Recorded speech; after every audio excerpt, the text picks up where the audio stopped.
Hey everyone, and welcome to Money Moves for Teens. My name is Tally Levy, and I'm here to inform and inspire my teenage peers by discussing the topics of business, entrepreneurship, and personal finance. I'm so grateful you were able to take the time to listen today, and I hope you find value in this episode. With the number of credit card holders increasing every single year, many people are under the impression it's impossible to live without a credit card. This episode, I'm going to talk about some of the main reasons why people decide to use and avoid using credit cards, but I'll be looking at these points through a different view compared to the rest of society. People don't always talk about the size of credit cards I'll be going over today, so to many my words may come as a surprise. This episode is a part 2 to the one I uploaded last week, so be sure to check that episode out after this one. And before I begin, I would like to start with my stance on credit cards and how I'll be structuring this episode. I want to let you know it is possible to live without a credit card even if you're not rich, and the cons of credit cards are worth taking a look at, which is pretty much what we'll be doing in this episode. As far as how I'll be structuring this episode, if you've ever watched pros and cons of credit cards videos, you'll notice how my episode will be structured similarly, alternating between the pros and cons. But what's different about mine is that through research I've done, I don't agree with the pros many associate with credit cards. So instead of only stating a pro, I'll further explain why I don't agree with the statement. As I go through the episode, the structure will make more sense and I'll make a clear distinction between my different points. This will probably make you question societal norms when it comes to this topic and really everything you've ever been taught about credit cards. The first con to credit cards is the risk of overspending that comes with them. This is due to 3 different factors, one of which relates to the card's physical form and the other 2 relating to what the card has to offer. I'll start with the card's physical form. Several studies have shown that people tend to spend more money when using a credit card as compared to when they use cash. This is because by using a credit card, you effectively anesthetize the pain of paying as quoted by cmu.edu. That basically means you remove the feeling of pain when you make a purchase with a credit card that would otherwise be there. The article later goes on to explain when the pain centers of a subject's brain are activated, it discourages spending. So this turns into a simple cause and effect. Spending money with a credit card doesn't activate the pain sensors in your brain, therefore people tend to spend more money when using one. This experiment was done by a group of researchers at Carnegie Mellon, Stanford, and MIT who were studying the mental processes that drive economic decision-making. You can also think about it this way: when you pay for an item in cash, you are essentially trading your cash to get the item. You hand over your bills and you receive what you purchased. When you use a credit card to make your purchase, you get the item and you get your credit card back. There's no real feeling of physical loss that happens in the process, which in turn leads people to spend more money. DaveRamsey.com talks about another study done by a McDonald's focus group when the fast food chain began accepting credit cards years ago. They found that people who spent money using credit cards spent 42% more than those who used cash. And these are only a few examples of studies that back up this point. Some people who are in favor of credit cards argue that they spend as much money as they normally would without one. My response to this is, how are you so sure? The decision-making areas of our brain aren't always clear when it comes to assessing why we do certain things. Your brain could be making subconscious decisions that you may not even realize. People who make these statements sometimes attribute it to their use of budgeting. They claim they know where their money is going every month. And I definitely recommend keeping a budget, but in reality, most Americans do not follow through with this. In fact, 61% of Americans don't budget their money, according to BusinessInsider.com. So more likely than not, you will be susceptible to overspending with a credit card. Now, when it comes to what a credit card has to offer, there are a couple factors that make consumers overspend. The first factor has to do with the credit card limits. The credit card limit is the maximum balance you can have in a credit card without being penalized. The average limit is around $8,000. The reason this makes people spend more money is because some will look at this number and mistake it for how much money they have to spend. Just because you're allowed to put up to $8,000 on a credit card doesn't mean you have $8,000 of your own money to pay the bank back. And when people think this way, they end up not being able to pay the money back on time, leading them to pay extremely high interest fees, a topic I went over in detail in my last episode. The second factor that leads people to overspend are the benefits and rewards that come with credit cards. I'm actually going to talk about rewards as an entire topic towards the end of this episode, so stay tuned to hear how it affects your spending. Okay, so the first reason a person may be in favor of credit cards are because they say they have better fraud protection. While your debit card account balance may drop initially due to fraud, the liability protection when it comes to debit and credit cards are very similar, if not the exact same in some cases.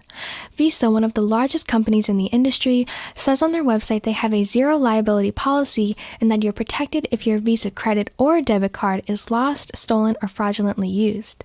So to say you should get a credit card because it has better fraud protection would not be true in most cases.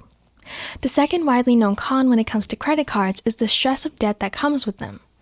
Now, I understand the feeling of stress affects everyone differently, but CNBC.com stated that 77% of Americans tested admitted to being anxious about their financial situation.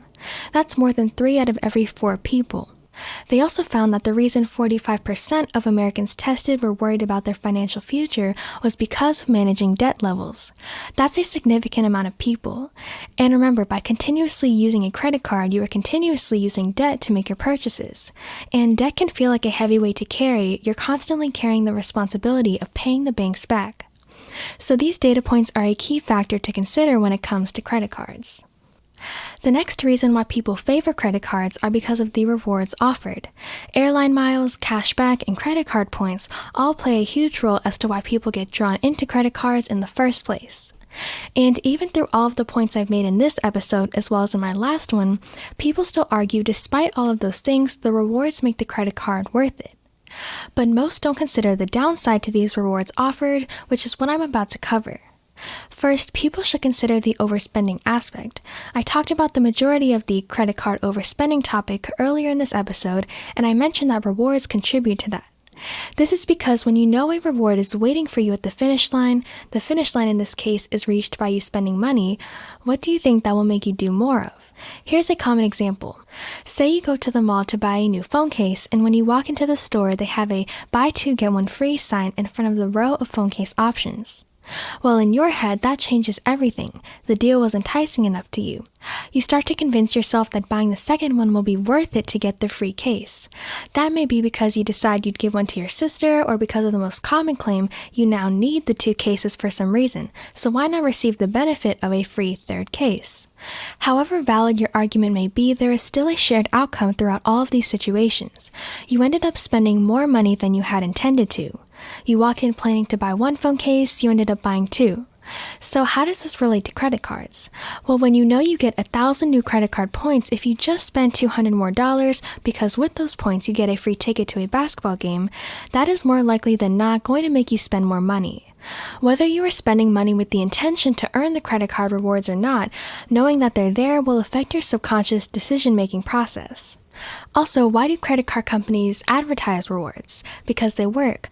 Why do stores offer buy 2 get 1 free deals? Because they work. Why would they offer a free item if they know they're not going to receive an even greater return because of this deal? These companies study you and your spending patterns in great detail, and there have been tons of research done in the field of marketing and what the most effective ways are to advertise to consumers. These companies are just trying to make money, and it's not a bad thing they're offering deals and things. That's how they stay in business. You just have to be aware of that and practice self-control when it comes to spending accordingly. The last thing I want you to think about when it comes to overspending is how so many individual stores now have rewards cards. Macy's, Victoria's Secret, and so many more. Again, they do this because it leads to more revenue for them. This marketing strategy has been proven to work time and time again. As much as shoppers wouldn't like to accept this reality, it's true. So first, the rewards of credit cards can end up leading you to spend more money. Second, according to NBCnews.com, 31% of credit card holders aren't redeeming their rewards. I stated this point in my last episode when I talked about annual fees associated with credit cards, but the reason why almost 1/3 of all credit card holders don't utilize these rewards may be because of several reasons. This could be due to a person's unawareness of having rewards, confusing guidelines surrounding the use of rewards, or even them simply expiring. And as I said before, the advertised credit card benefits and rewards are why most people get a credit card. So if almost 1/3 of those people don't utilize these rewards, that doesn't back up this point significantly. The third and final reason why rewards aren't everything people say they are is because they don't really offer much when you think about it. 1% cash back on a $10,000 purchase is $100. On DaveRamsey.com, it makes the point if 20,000 points are going to get you a round trip to Florida, once you add up the annual fees and interest you pay to these credit card companies, you might have just been able to pay for that trip yourself with your own cash. You've paid the credit card companies unnecessarily when that money could have been going towards the round trip you wanted. So the third point why rewards aren't a reason for you to get a credit card is because they really don't offer much, and you might have just been able to pay for those rewards with your own cash if you hadn't given it to the credit card companies in the form of annual fees and interest. In my last episode, I said I would talk today about a couple more valid reasonings behind using debt. The first instance in which debt use is acceptable has to do with a financial strategy mainly put into practice when it comes to real estate. This strategy is a little more involved, so I won't explain it in depth today, but please note this is not for the average person to attempt. It has to do with a strategic money allocation plan, or in other words, a plan that decides where your money is going. This strategy would require you to 1. Have enough money to purchase physical properties like a home, and 2. Be an incredibly knowledgeable investor. This strategy comes down to a real estate investor deciding that the money they don't choose to put into a physical property like a house could be making them more money other ways, such as investing it into the stock market. It's fine if you can't quite imagine what it is I'm explaining. This topic requires some more conversation, which is not the point of this episode. But if you would like me to explain this point further in future episodes, you can definitely let me know through my social media. The links are always in my description. The second instance in which debt use is acceptable is when you take out a mortgage to buy a home. I understand that not everyone has $300,000 in cash to spend on a house, and a mortgage allows a person to pay monthly over time for this big purchase. One of my main points last episode was that you don't need a credit score to receive a home mortgage, despite what society has taught us. There is a process called manual underwriting which can be used in place of a credit score assessment to determine if you are eligible to take out a home mortgage. Manual underwriting is a process in which a human reviews your loan application and uses supporting documentation to determine whether you qualify for the mortgage. This is a completely valid way you can go about the process, so that defeats the idea of you needing a credit score to take out a mortgage. We're almost at the end of this episode, and I have some final thoughts for you to consider. I did go over these points in my last episode, the part 1 to this topic on credit cards, but I believe they are important to reiterate. First, if through your research you've watched other videos about the pros and cons of credit cards, I want to address how these videos typically end. Usually, once the speaker has finished all of their talking points, they'll say something along these lines. Now that we've looked at all the pros and cons of credit cards, I've come to the conclusion that the credit card pros outweigh the cons, and I advise you to get a credit card under a couple conditions. Again, these are the words of the majority of other pro-con credit card videos, not mine. They continue to say you should get a credit card if you know you can pay your balance off in full every month and if you manage your money wisely.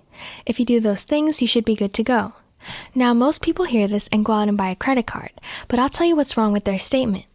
The first condition they state, you will pay your balance off in full every month, doesn't make sense because if you're watching the video to decide whether to get a credit card, you don't know if you can pay off that balance. You haven't tried it before, so you can't just assume you'll be able to. The next condition, you'll manage your money wisely, doesn't work because it's not measurable. There's not a number a person can look at and know if they're smart at managing their money. Also, who wants to admit to themselves they can't manage their money properly? Not many people. That would only be the case if they were extremely honest with themselves or if they had people around them who were honest with them, both of which are rare. And I'll just tell you this, based on the numbers, you most likely won't be able to pay your balance off at the end of the month. 55% of people don't. There's a greater chance you'll fall into the debt trap. So why take the chance? And on top of that, the pros they talk about in their video aren't even pros, which is what I talked about today. But I wanted to go over those 2 points many videos include and explain to you all why you shouldn't weigh your decision based on those conditions, because as I've just explained, it wouldn't make much sense.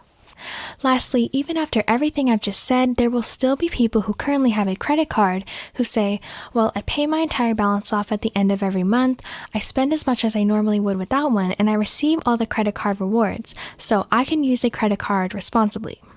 This is a very common counter to a view like mine on credit cards, and my question to this person has to do with their second point, that they'd spend the same amount of money with a credit card as they do without. My question to you is, how do you know that? As I just went over earlier this episode, there have been numerous studies done that show people spend more money when they use a credit card compared to cash. And this happens all within a person's brain, the decision-making process we can't see, but we can study. So by denying your increase of spending with a credit card, you're also denying the idea your brain can make subconscious decisions that you may not even realize, which is also backed by science. But if you think you're immune to that, fine. If you think you're smarter than the banks, that's fine. And if you think you can beat the credit card companies at their own game, that's fine also. And so, even after all of this, you still consider yourself a person who uses or can use a credit card responsibly. I believe it really comes down to also being okay with staying in debt the rest of your life. And that's a decision a person has to make for themselves. But when you argue for using credit cards, you're essentially saying you want to continuously be paying someone else back. You want to continuously be in debt. And that's where I'll leave this episode for you to finally decide. If you've made it this far, congratulations, I'm happy you're here. I hope you found this episode eye-opening and helpful. If you haven't checked out my episode from last week, I highly recommend you do so because it has tons of information just like this episode. Thank you again for listening, and I'll hopefully see you next week. That concludes another episode of Money Moves for Teens. Thank you for tuning in today, and remember to thank yourself for creating the space to learn something new. If you enjoyed this episode, it would be a huge help to me and others if you would share my content with those who might benefit from the information. You're always welcome to leave a rating and review, and if you have any questions or would like to follow me on other media, you can visit my website, moneymovesforteens.com. Have a great rest of your day, and I'll see you guys in my next episode.